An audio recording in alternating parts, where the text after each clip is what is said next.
ખેડૂતોને પાક નુકસાનીને લઈને રાજ્ય સરકાર દ્વારા તાજેતરમાં જ 10,000 કરોડનું રાહત પેકેજ જાહેર કરવામાં આવ્યું હતું.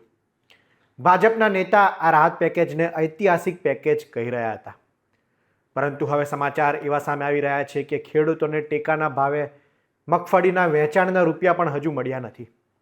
કોંગ્રેસ નેતા પાલ આંબલિયાએ ભાજપ સરકાર વિરુદ્ધ આ આરોપ લગાડતા કહ્યું છે કે સરકાર પાસે તાઇફાઓના પૈસા છે. એક તરફ મોટા મોટા તાઇફાઓ થાય છે, પરંતુ ખેડૂતોને ચૂકવવા માટેના પૈસા નથી.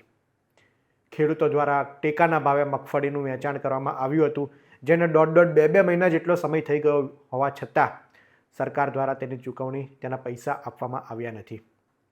પાલ આંબલિયાએ કહ્યું છે કે પોર્ટલ પર આની માહિતી અપલોડ કરવામાં આવતી હોય છે.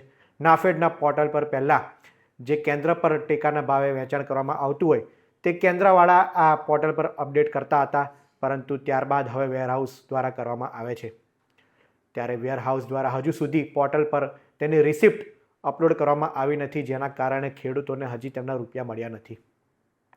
સાચું કારણ શું હોય તો કૃષિ મંત્રી જીતુ વાઘાણી જ કહી શકે, પરંતુ સરકાર પાસે એક બાજુ કરોડો રૂપિયાના ખર્ચ કરવા માટેના રૂપિયા છે, પરંતુ ખેડૂતોને હજી સુધી તેમના હકના પૈસા મળ્યા નથી. આ આરોપ સાથે પાલ આંબલિયાએ શું કહ્યું તે સાંભળ્યું. ટેકાના ભાવે મગફળી ખરીદી કરવાની શરૂઆત કરતાં પહેલાં રાજ્ય સરકારના પ્રવક્તા અને કૃષિ મંત્રી શ્રી જીતુભાઈ વાઘાણીએ કહ્યું હતું કે જે ખેડૂતો ટેકાના ભાવે મગફળી આપશે એને 1 અઠવાડિયામાં પૈસા મળી જશે. હવે આજે સવાલ એ ઊભો થાય છે કે ગુજરાતમાં 50,000થી 1 લાખ ખેડૂતો એવા છે કે જેણે ટેકાના ભાવે મગફળી આપી દીધી, એને મહિનો, 1.5 મહિનો, 2 મહિના થઈ ગયા છે અને હજી સુધી આ ટેકાના ભાવના પૈસા એમને મળ્યા નથી. ત્યારે સવાલ એ થાય છે કે જીતુભાઈ વાઘાણીએ જે 7 દિવસનું આપેલું વચન હતું એ વચનનું શું થયું? નરેન્દ્રભાઈ મોદીના 15 લાખના વચનની જેમ આ વચન પણ હવાઈ થઈ ગયું. જ્યારે આમાં તપાસ કરી તો ખબર પડી કે વેરહાઉસ ઉપર જે મગફળી ત્યાં પહોંચે ગોડાઉન ઉપર, ત્યારે એમને એક રિસિપ્ટ આપવાની હોય અને આ રિસિપ્ટ છે એ રાજ્ય સરકાર નાફેડના પોર્ટલ ઉપર અપલોડ કરવાની હોય છે. હવે જોયા જેવું એ છે કે પહેલાં ટેકાના કેન્દ્રવાળા આ રિસિપ્ટ અપલોડ કરતા હતા અને હવે એ વેરહાઉસવાળા આ રિસિપ્ટને અપલોડ કરે છે.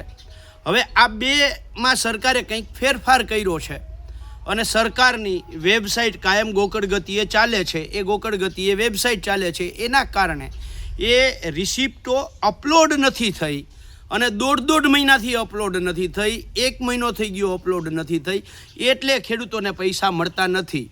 સાચું કારણ તો જીતુભાઈ કહી શકશે કે રાજ્ય સરકાર પાસે તાઇફાના પૈસા છે પણ ખેડૂતને આપવાના પૈસા નથી, એટલે આ રિસિપ્ટ અપલોડનું બહાનું કરે છે કે વાસ્તવમાં રિસિપ્ટ અપલોડ નથી થઈ.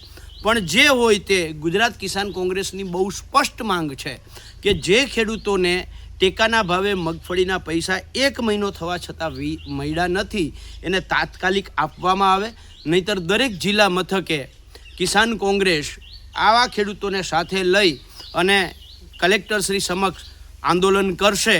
એના માટે સંપૂર્ણ જવાબદાર રાજ્ય સરકાર રહેશે. આ બાબતનો આજે પત્ર લખી અને માંગ કરી છે.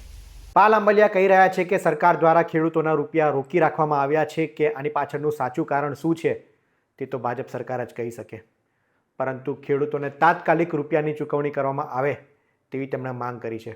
જો 7 દિવસની અંદર ખેડૂતોને પોતાના રૂપિયા મળશે નહીં તો આંદોલન કરવાની ચીમકી પાલ આંબલિયાએ ઉચ્ચારી છે. દરેક જિલ્લાના ખેડૂતોને સાથે રાખીને કિસાન કોંગ્રેસ આંદોલન કરશે અને કલેક્ટર કચેરીએ ઉગ્ર વિરોધ પ્રદર્શન કરશે તેવી પાલ આંબલિયાએ વાત કરી છે. ત્યારે આ મામલે જીતુ વાઘાણીનું શું કહેવું છે? શું ખરેખર ખેડૂતોને તેમના હકના રૂપિયા નથી મળ્યા, કે આની પાછળનું સાચું કારણ શું છે? કૃષિ મંત્રી જીતુ વાઘાણીએ આનો જવાબ આપવો જોઈએ. આગામી સમયમાં શું થાય છે તે જોવું રહ્યું. આવા જ ઇન્ફોર્મેટિવ વિડીયો માટે વીટીવી ડિજિટલ સાથે જોડાયેલા રહો. ધન્યવાદ.